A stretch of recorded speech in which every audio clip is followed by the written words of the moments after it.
Hi friends, welcome back to GSP media. రెండు 1.5 volt బ్యాటరీస్ని కలిపినప్పుడు 3 volt అవుతుంది. కానీ ఎలక్ట్రిసిటీ సిస్టంలో 230 వోల్ట్ ఉన్న రెండు ఫేజెస్ని కలిపితే పొటెన్షియల్ డిఫరెన్స్ 415 వోల్ట్ ఉంటుంది. ఎందుకు ఇది డబుల్ 460 వోల్ట్ అవ్వదు అన్నది ఈ వీడియోలో క్లియర్గా తెలుసుకుందాం. మన electricity system star Y connection మీద పనిచేస్తుంది.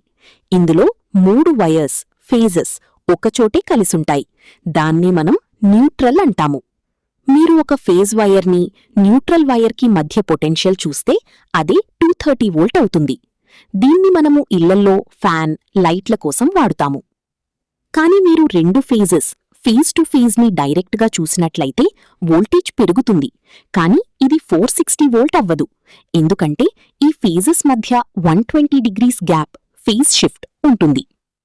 ఇక్కడ మెయిన్ లాజిక్ ఏంటి అంటే, మీరు న్యూట్రల్ నుండి ఒక ఫేజ్ ఆర్ని చూస్తే అది ఖచ్చితంగా 1 యూనిట్ రెఫరెన్స్ ఉంటుంది. కాని న్యూట్రల్ నుండి రెండవ ఫేజ్ వైకి కూడా 1 యూనిట్ ఉన్నా అవి రెండు ఒకే డైరెక్షన్లో లేవు.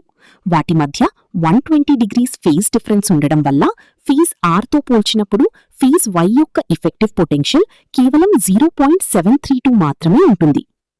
అంటే ఒక ఫేజ్ నుండి మన డైరెక్షన్లో ఫుల్ పవర్ 1 వస్తుంటే రెండవ ఫేజ్ నుండి ఫేజ్ డిఫరెన్స్ వల్ల 0.732 పవర్ మాత్రమే తోడవుతుంది. ఇప్పుడు ఈ రెండు ఫేజెస్ మధ్య టోటల్ పొటెన్షియల్ డిఫరెన్స్ 1 ప్లస్ 0.732 = 1.732 అవుతుంది. దీనిని మనము స్క్వేర్ రూట్ ఆఫ్ 3 అని కూడా అంటాము. ఇందుకీ మన వోల్టేజ్ డబల్ అవ్వకుండా 1.732 రెట్లు మాత్రమే పెరుగుతుంది. దీనిని ఫార్ములాలో చూస్తే phase to neutral exactly 230 volt ఉంటే 230 × 1.732 = 398 వోల్ట్. సప్లై లోడ్ని బట్టి ఇది అప్రాక్సిమేట్లీ 400 వోల్ట్ 415 వోల్ట్ ఉంటుంది.